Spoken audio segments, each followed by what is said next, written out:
Okay, so we are going to paint this with the antique. So I'm going to turn this down a little bit so you can see this. Let me put my ruler up there.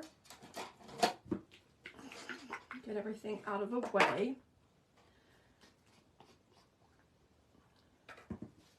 So I'm just going to brush this on.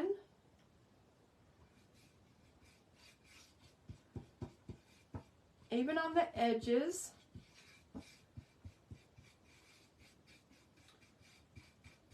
And it does not have to be perfect because we're going to cover up. Instead of doing a crackling technique, we are going to do, I'm going to get that in there too. We are going to be using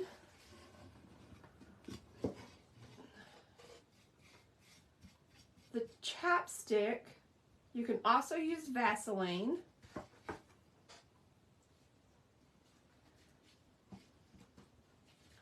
Okay, so what we're going to do is we're going to take this chapstick, and what I'm going for is kind of a look like this, where it's more linear than crackle when you do the crackle paint.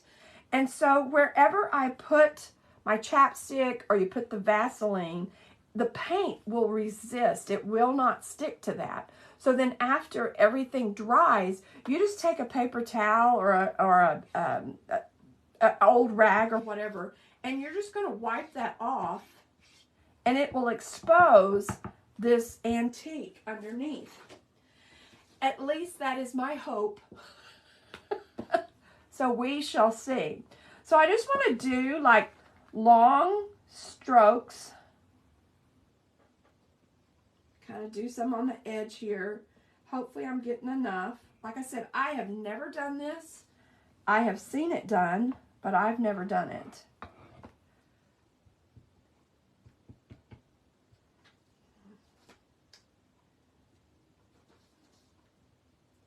think this is menthol. Why didn't I get cherry or something? Something that smells a little better. And I know you can't see it, but I can kind of see with the light that I have of where I have put my chapstick.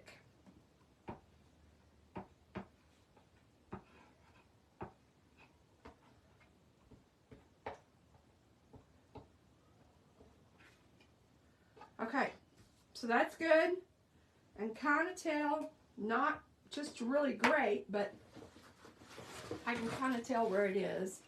Let me wash my brush out.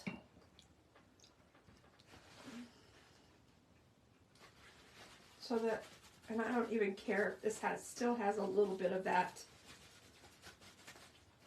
antique in here. Okay, so now I'm just going to use this Waverly plaster. Oh, goodness, that was on there tight. Let me shake this up.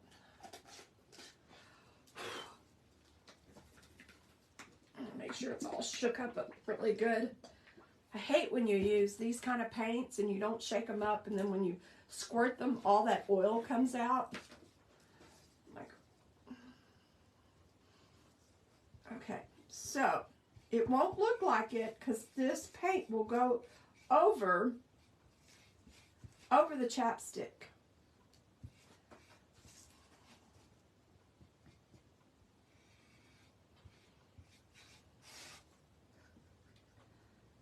My brush is a little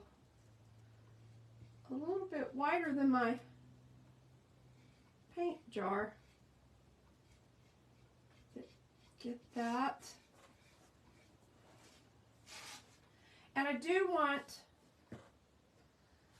the brown to show, so I don't mind if this is a little streaky, because I want it to look aged and weathered.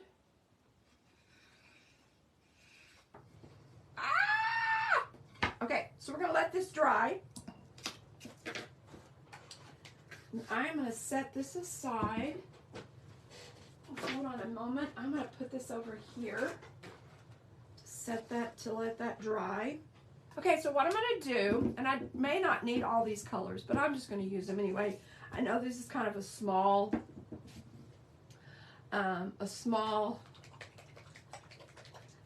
piece of wood here. So what I'm going to do is I'm just going to do a little bit of this blue here. And then I'm going to go to the next color. Whoops. I'm going to use this next blue. Oh, and see, that's that oil that I was talking about. I'm going to do this like that. And then I'll do this dark green.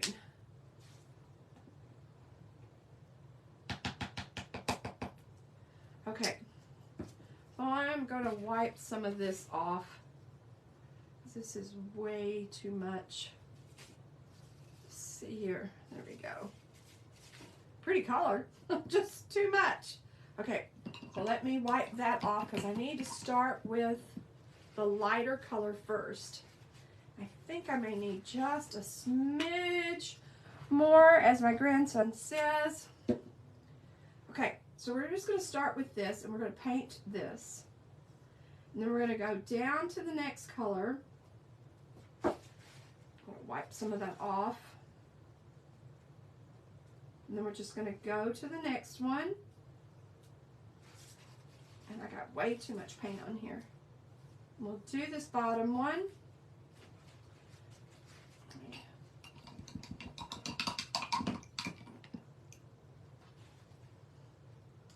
And then I'm just going to blend them together.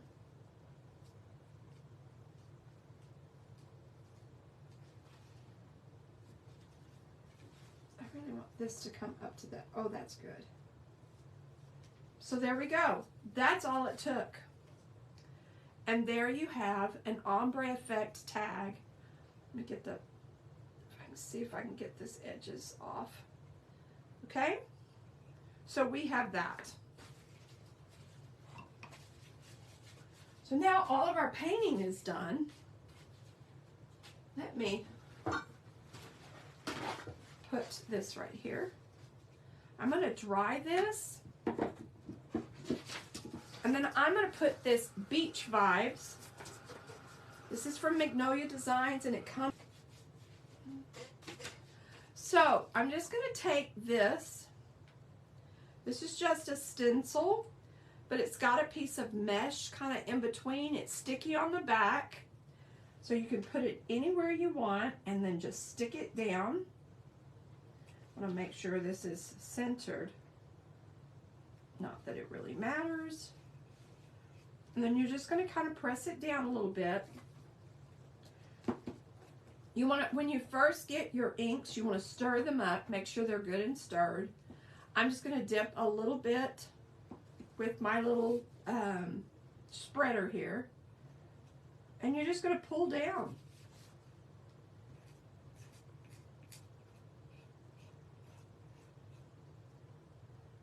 Kind of go in one direction. And if you need to, put you something at the bottom to make sure that you don't go over that. I know I said one direction, but I'm going to have to go two.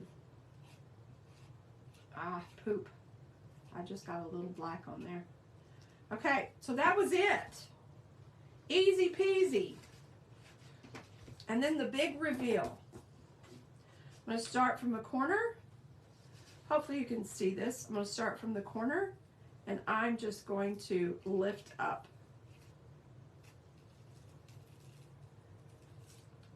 I got a little bit too much ink right there, but otherwise that looks great. So right now, I usually would put this in water, but I'm just going to clean this with a baby wipe. And you have to be careful if you've ever used these stencils. Kind of get some of that off. Do not, when you clean it, and you can just put this under running water. When you clean it, do not lay it down on its sticky side. Otherwise, the sticky side will come off. How do I know this? Because I've done it with experience. Okay, let me get this just off. All right. So, that's done. Just my B and my beach. I got a little bit too much ink right there. But that's okay. You can still read it, and I think it looks great. Let's see if all of this is dry yet. All right, so we're back to this. Let me make sure this is good and dry. And we will see what we reveal. Now, we're going to try and see if this works. I'm going to use a baby wipe. I don't think the sides are dry, but that's okay. And I'm just going to pray that this works. Oh, yes!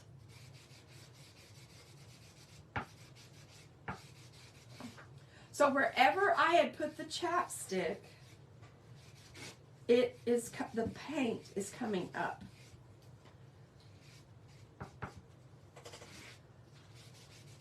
Hold on, let me get a clean one.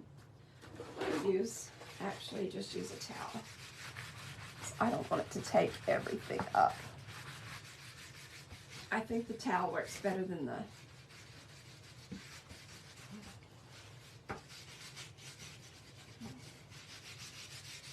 Because the baby wipe was just kind of taking up the...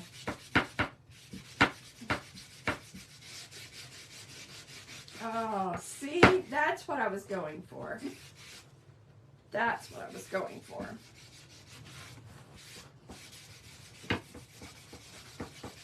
That's okay. We'll just cover that with a bunch of shells. Let me turn this around. That middle one is the best.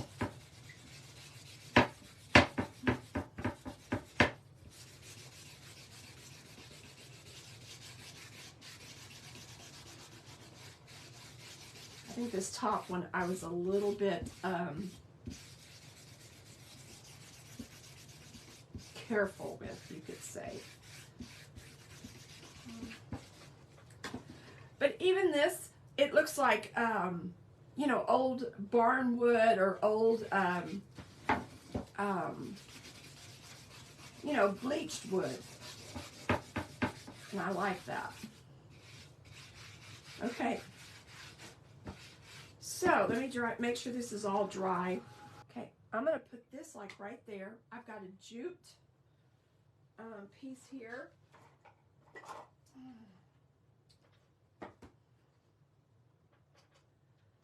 And I'm going to add to this. You could use some white twine or anything that you want. If you want your loop to be in the front, go from the front. If you want it the other way, see, my loop is going to be on top, and it's going to show like that. If you want it the other way, which neither way is right or wrong, you push it through the outside,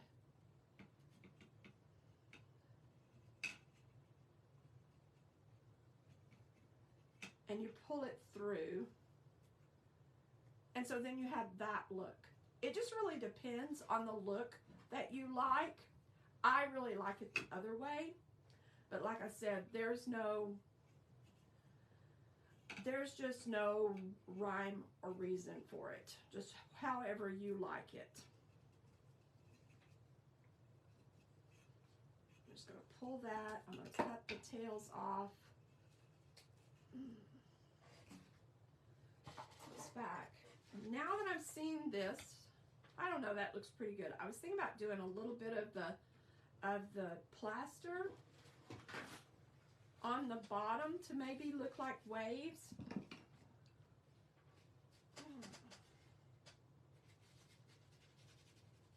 But I don't know. Let's see. Sometimes it is better just to stop. I'm just going to brush that off of there. So it's just a dry brush. Oh yeah.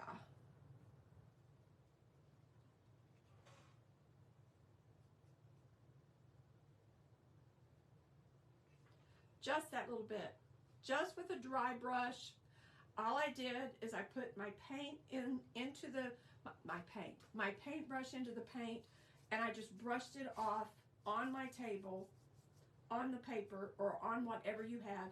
Made sure most of it was out, and then just brushed a little. You can even kind of stipple it there to make it look like waves. That looks pretty cool. Okay, now for the hot glue. Okay, so we're all through painting. Now all we have to do is glue on our shells and glue this on, and we're done. So you're just going to place them however you want them. And oh my, I had so many pretty shells. It was so hard to figure out. I'm going to do that one up. I think I'll do that like that, and then I'm going to glue the others around it. I know I want this one on there. Let's see. There we go. That one can kind of sneak in up there. Get that up there.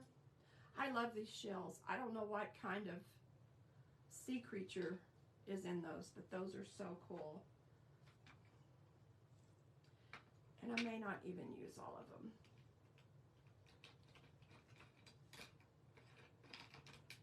Another thing that you can do with shells, if you didn't know this, is you can actually, with the flat shells like this, the bigger ones, you can actually use decoupage napkins on them. I'm thinking, no, I don't think so. I wanted to use that one. We'll just put him up here. And maybe this one. I don't know if I need those two. Just something kind of like that. So let's see what we do, and let's see what we come up with. Like I said yesterday, when you're doing a craft like this, mixed media, or something that you just place, if you want to see, remember what you did, all you need to do is snap a picture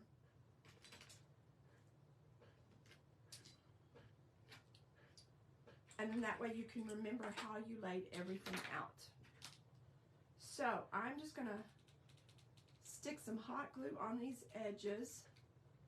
I know it's gonna be a little difficult. But anyway, what I was saying is you can actually like decoupage napkins on the inside of these, and then I've seen it where they've taken gold paint and just painted around the rim.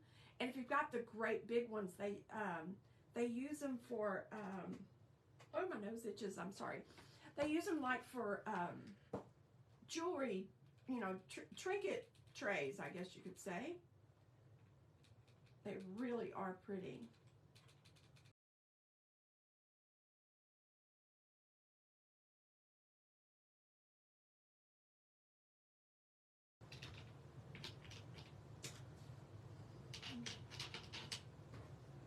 I'll just do this up here.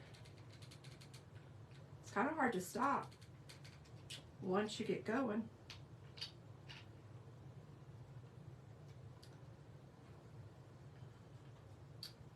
Also be cute, I just thought, if you had sand from the beach that you could sprinkle it on the bottom. I think that turned out so cute.